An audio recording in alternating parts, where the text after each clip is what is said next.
आप देख रहे हैं संविधान और कानून SK लाइव न्यूज। कबीरधाम आश्रम में पूर्व राष्ट्रपति का हुआ आगमन कबीरदास के जीवन पर डाला प्रकाश, उनके विचारों को धारण करने की प्रेरणा दी। गोलाखिरी गोला गोकरनाथ के अंतर्गत अलीगंज क्षेत्र के मुस्तफाबाद के कबीरधाम में राष्ट्रीय सत्संग देव के प्राकट्य दिवस के अवसर पर पूर्व राष्ट्रपति रामनाथ कोविंद का आगमन हुआ। सबसे पहले उन्होंने पौधारोपण किया, उसके बाद कर मंच पर पहुंच दीप प्रज्वलित कर कार्यक्रम का शुभारंभ किया। इस दौरान कबीरधाम में आकर उन्होंने कबीरदास, गुरु नानक देव, बाबा साहब व संत रविदास की जीवनी पर प्रकाश डालते हुए लोगों को संबोधित किया। पूर्व राष्ट्रपति रामनाथ कोविंद ने कहा कि बाबा साहब ने समानता और प्रेम का भाव सिखाया। उन्होंने सामाजिक कुरीतियों, आडंबर और भेदभाव को दूर करने का बीड़ा उठाया। उन्होंने जीवन जीने के लिए सहजता व सरलता का उपदेश दिया। हमें उनके बताए हुए ज्ञान के रास्तों पर चलना चाहिए ताकि हमारा जीवन समान बने और समाज में हमारी एक अच्छे व्यक्तित्व के रूप में पहचान बन सके।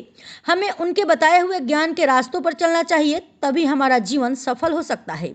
उन्होंने कहा कि कबीरदास जी ने समाज को समानता और समरसता का मार्ग दिखाया है, कुरीतियों और आडंबर को खत्म करने का कार्य किया है, समाज में फैले भेदभाव को खत्म करने का कार्य किया है।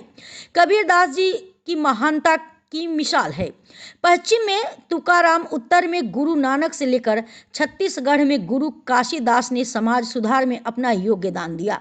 उन्होंने कहा कि मुझे काफ़ी प्रशंसा हुई यहाँ आकर कि उन्हें छत्तीसगढ़ के बहुत से कबीरपंथी मिले। समाज सुधार की अग्रिम पंक्ति में गिने जाने वाले कबीरदास जी का प्रमुखता से नाम लिया जाता है, लेकिन आज के आधुनिक परिवेश में कबीरदास जी के विचारों को जो स्थान मिलना चाहिए था वह नहीं मिल सका है। इसलिए हम सभी को कबीरदास जी के विचारों को आगे बढ़ाना होगा और लोगों तक उनके विचारों को पहुंचाना होगा। कार्यक्रम का समापन राष्ट्रगान के साथ हुआ और सभी ने एक स्वर में भारत माता के जयकारे लगाए। मंच से उतरने के पश्चात हेलीपैड पर आकर हेलीकॉप्टर से अपने गंतव्य की ओर रवाना हो गए। इस मौके पर प्रशासनिक अधिकारियों सहित भारी पुलिस बल मौजूद रहा। खबरों के लेटेस्ट अपडेट के लिए इसी तरह हमारे साथ जुड़े रहें और इस वीडियो को ज्यादा से ज्यादा शेयर करें।